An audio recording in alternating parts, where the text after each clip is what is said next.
আপনারা দেখেছেন যে পাকিস্তানের বিরুদ্ধে যখন জবাবি হামলা হয়েছে 7 মে থেকে যা শুরু হয়েছে, সেই দিন থেকে টিভির পর্দায় ভারতবর্ষের সব মানুষের কাছে পরিচিত হয়ে গেছে দুটো মহিলা।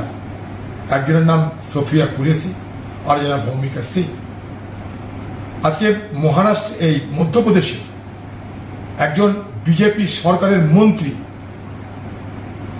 সেই মন্ত্রী যার নাম কুনওয়ার বিজয় শাহ, সেই মন্ত্রী বলছে বক্তৃতায়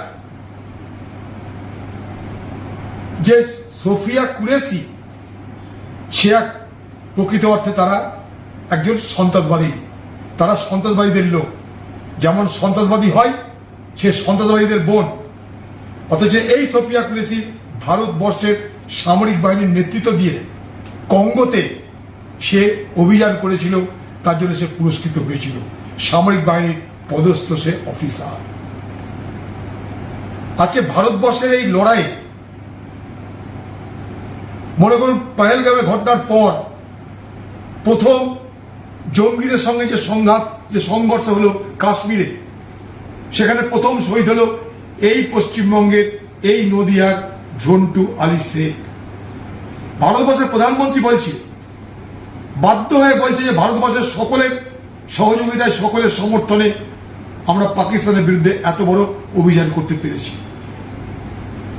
তা যদি সত্য হয় তাহলে বিজেপি পার্টির মধ্যপ্রদেশ সরকারের মন্ত্রী বিজয় শাহ, যে সোফিয়া কুরেশির মতন একজন তেজি দীপ্তিমান যোদ্ধা, যে ভারতবর্ষের সামরিক বাহিনীর একজন পদস্থ অফিসার, তার বিরুদ্ধে এই ধরনের অপমানজনক কথা কি করে বলতে পারে? যে দেশকে রক্ষা করার জন্য যারা প্রাণ দিতে যায় তাদেরকে সন্ত্রাসবাদী সাজায় এই বিজেপি সরকারের মন্ত্রী, অথচ তার বিরুদ্ধে এখনো কোনো ব্যবস্থা হয় না কেন? এটা আমাদের প্রশ্ন। আজকে সিডাব্লিউসির মিটিংয়েও আমরা এই ঘটনার তীব্র নিন্দা করে প্রস্তাব নিয়েছি।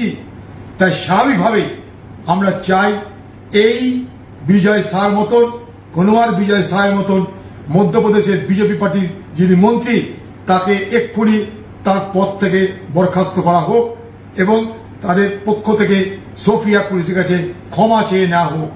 পাশাপাশি আমরাও এই মধ্যপ্রদেশের যিনি মন্ত্রী সোফিয়া কুরেশির বিরুদ্ধে অপমানজনক মন্তব্য করার জন্য আমরা তার বিরুদ্ধে এফআইআর করার ব্যবস্থা করছি।